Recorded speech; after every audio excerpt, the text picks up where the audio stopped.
Voilà pourquoi aujourd'hui, en moins de cette affaire grotesque, moi je pense que d'habitude dans ce pays, lorsqu'on arrête des gens pour des présumés terroristes, on les expose avec les armes. Mais pourquoi est-ce qu'on n'a pas exposé Madame Adjamako avec les papiers qu'ils ont trouvés chez elle? De même que dessous. Bon, pour finir, je rappelle quelque chose. Le 27 avril 1960, le père du Togo a décrété le Togo une république. Et qui comprend bien république ne doit pas poser ses actes. Parce que république, c'est la chose qui appartient à nous tous. Ce n'est pas une monarchie. En 1990, ils ont accepté la démocratisation de nos institutions. Mais la démocratisation, ce n'est pas les élections que nous attendons avoir le pouvoir. Nous n'avons pas la force. Et lorsque quelqu'un de nous estime qu'il a le pouvoir, mais pourquoi est-ce qu'on va le persécuter jusqu'à ce point?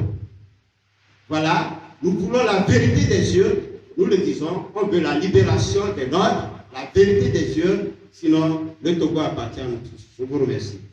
Changer de comportement, sinon si on peut se retrouver un jour contre vous. Je lui ai dit plus de 3 fois.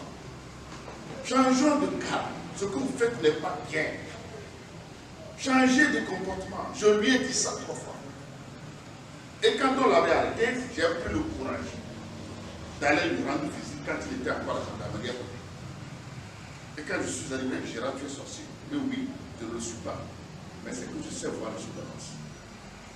Je sais voir les choses d'avance. Arrêtons ça. Sinon, un jour nous serons dedans. Christian dis-moi dit qu'il n'y a pas de vino politique. Merci. Prions Dieu pour lui, pour qu'il ne se retrouve pas un jour prisonnier politique. Prions Dieu un jour, parce que la route tourne. La route tourne. Aujourd'hui c'est X, demain ça peut être Y. Mais à qui nous tourne? Personne ne sait. C'est pourquoi nous devons travailler à fond pour arrêter ça. Je vous remercie. Nous, il était important de confirmer la création de ce comité qui avait été annoncé. Nous voulions donc dire à la nation que ce comité est créé. Et au-delà de cela, reposer clairement la question qui nous préoccupe tous en tant que citoyens togolais. C'est la question de l'instrumentalisation de la justice. La société civile avait mis la question en débat il y a quelques mois lors d'une conférence de presse. Et aujourd'hui, avec les événements que nous avons tous vus, que nous avons subis, notamment l'arrestation de Mme Adjamako et de M. Diansou, cela remet encore plus en lumière la nécessité pour tous les citoyens d'œuvrer pour que le système de justice change de visage au Togo. Nous avons demandé à ce que tous les citoyens, quels qu'ils soient, quelle que soit leur appartenance idéologique, quelle que soit leur origine ethnique, leur couche sociale, réfléchissent vraiment à cette question et fassent en sorte que nous puissions définitivement régler le problème de cette justice à deux vitesses. Beaucoup d'acteurs nationaux ou internationaux n'ont pas manqué de relever les incohérences du système judiciaire togolais, notamment dans le cas des arrestations de Mme Adjamako et de M. Diansou, mais c'est le reflet de ce que nous avons toujours déploré. Et je crois que le comité qui s'est mis en place va devoir travailler d'arrache-pied pour que l'objectif qui consiste à faire que l'instrumentalisation de la justice cesse. La justice togolaise ne doit plus être le bras armé du pouvoir exécutif. Donc le comité va devoir s'y mettre, va devoir aller au niveau de toutes les couches de la société, faire passer ce message et poser des actions concrètes afin que cet objectif puisse être atteint.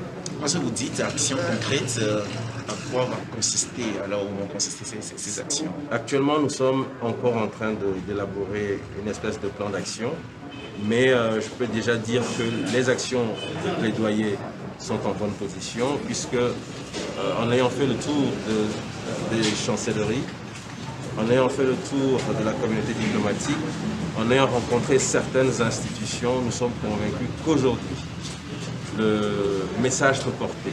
Parce que tous ont reconnu le fait que l'arrestation de Mme Adjamagou et de M. Diossou, cette arrestation s'est faite sans aucune preuve concrète disponible au niveau du système de justice.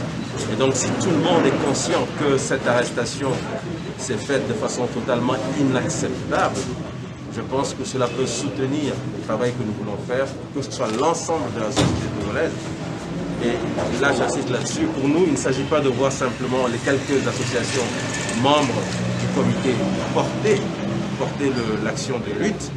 Nous voulons vraiment que ce soit un vrai débat national, que les avocats donnent leur point de vue par rapport à toutes les manœuvres qui sont faites, qui sont orchestrées au niveau du système de justice, que les magistrats également puissent s'exprimer là-dessus, que les personnalités politiques puissent s'exprimer sur la question de l'instrumentalisation de la justice, que vous les journalistes, lorsque vous organisez des débats politiques, que vous puissiez vraiment mettre la question de l'instrumentalisation de la justice au cœur du débat et que, avec ce questionnement soulevé par l'ensemble de la population congolaise, on puisse trouver une solution parce que c'est totalement inacceptable aujourd'hui d'avoir cet effet de Damoclès au-dessus de vos têtes.